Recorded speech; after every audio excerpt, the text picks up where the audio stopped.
महत्वपूर्ण नोट है कि जब अध्यक्ष और उपाध्यक्ष का चुनाव होता है तो वह कोई भी अलग से शपथ या प्रतिज्ञा नहीं लेते हैं। वह एक सदस्य सिर्फ संसद में एक सदस्य के रूप में शपथ या प्रतिज्ञा लेते हैं, ना कि अपने पद के रूप में, यानी कि अध्यक्ष या उपाध्यक्ष के पद के रूप में कोई शपथ नहीं लेते हैं, जो कि एग्जाम में बहुत बार पूछा जाता है।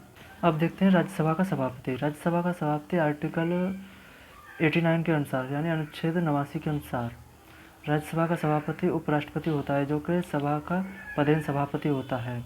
जब एक उपराष्ट्रपति के रूप में कोई व्यक्ति चुना जाता है तो वह राज्यसभा का पदेन सभापति होता है। उसे उसके पद से तभी हटाया जा सकता है जब उस व्यक्ति को उपराष्ट्रपति के पद से हटाया जाता है।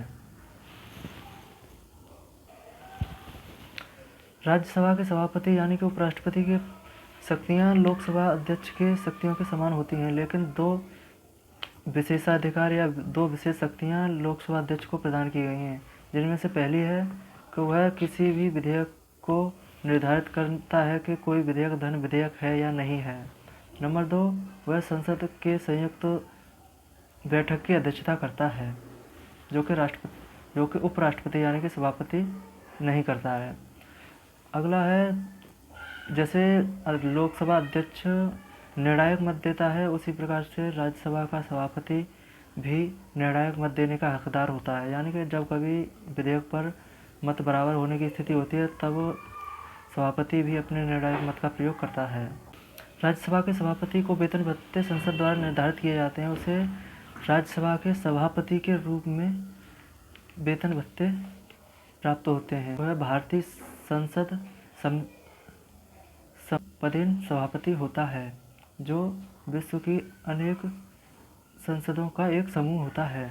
जब उपराष्ट्रपति राष्ट्रपति के रूप में कार्य करता है तो वह राज्यसभा से किसी भी प्रकार का वेतन भत्ते या शक्तियों का प्रयोग नहीं कर सकता, लेकिन वह राष्ट्रपति को मिलने वाली सभी वेतन भत्ते और शक्तियों का प्रयोग एक राष्ट्रपति के रूप में करता है, लेकिन वह सिर्फ एक्टिंग प्रेसिडेंट रूप में कार्य करता है। देखते हैं राज्यसभा का उपसभापति। उपसभापति का चुनाव राज्यसभा के सदस्यों में से ही एक किया जाता है। जब उपसभापति का पद खाली होता है तो राज्यसभा के सदस्यों में से ही एक उपसभापति को चुना जाता है। राज्यसभा के उपसभापति का पद निम्न प्रकार से 3 प्रकार से खाली हो सकता है।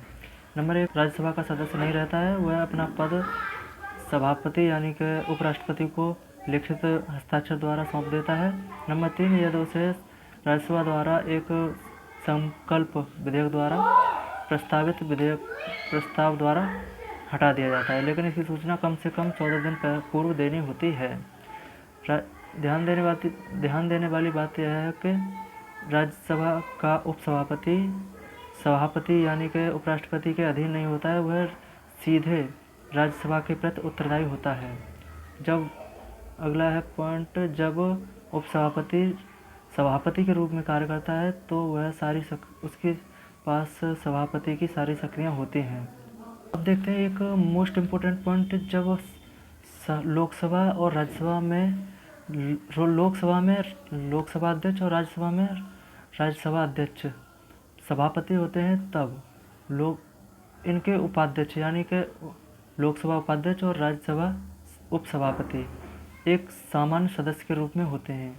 ये अपने मत का प्रयोग करते हैं, यानी किसी विधेयक पर अपने मत दे सकते हैं, उन पर बहस कर सकते हैं, लेकिन जब ये एक पीठासीन अधिकारी के रूप में होते हैं तब ये अपना मत का प्रयोग नहीं कर सकते।